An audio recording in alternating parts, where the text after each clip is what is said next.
Blessed are you, Lord our God, King of the universe, who have sanctified us with your commandments and commanded us to blow the shofar.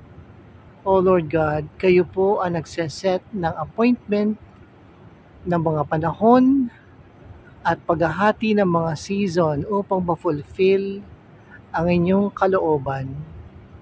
Ibinigay niyo po ang pagkakataon nito kung kailan meron penumbral lunar eclipse on the full moon of the month of Adar to 5784.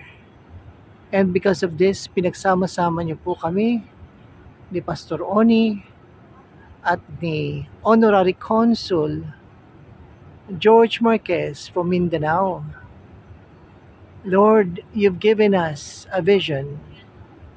You've given us kung ano ang nagaganap sa amin ngayon. At pinag-usapan namin lahat ito during the time na nagkakaroon ng great lunar eclipse sa Amerika. Kung saan tumahak ito, kung saan malapit ang mga lugar ng mga Hudyo. During the time ng katatapos lang ng Purim. Truly you are God and there is no other. Dahil hindi magaganap ang mga bagay na ito sa akdang panahon, kundi mismo kayo po ang nag-destined para lahat kami magkita-kita sa tamang lugar, sa tamang panahon upang pag-usapan ang iyong dakilang plano sa aming bansa. Bless the works of the hands of Consul George Marquez at kung ano man ang ipagagawa mo sa kanya, O Lord God, in the last days. Fill him with wisdom, with understanding and knowledge, and grant them the spirit of might para magampanan niya ang kanyang role sa pagtulong sa mga Hudyo in the last days. Ibinigay niyo po sa kanya ang mantle na ito. Ibinigay niyo ang buhay na ito at inelevate niyo po siya sa panahon na siyang kailangan. Siya po ang modern day Esther in the last days, O Lord God, upang tulungan ang inyong mga anak na mga Israelita. Itinaas niyo po siya sa tamang posisyon. Binigay niyo po siya ng mga kaibigan. Binigay niyo po siya ng influence and the power to communicate, the power to guide, the power to influence the people that surrounds him.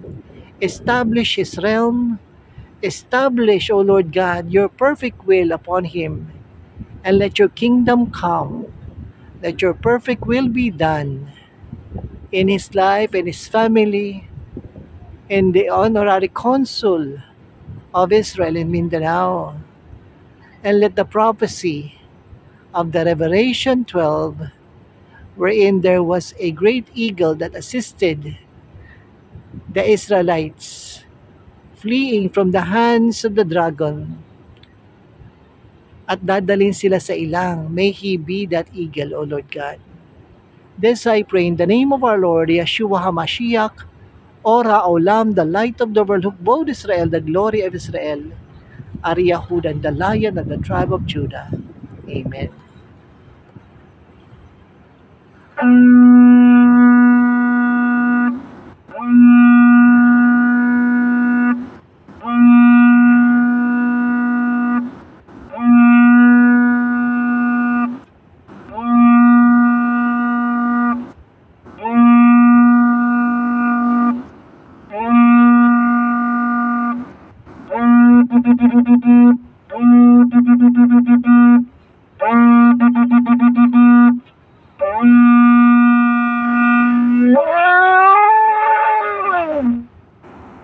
In Yeshua HaMashiach's name I pray.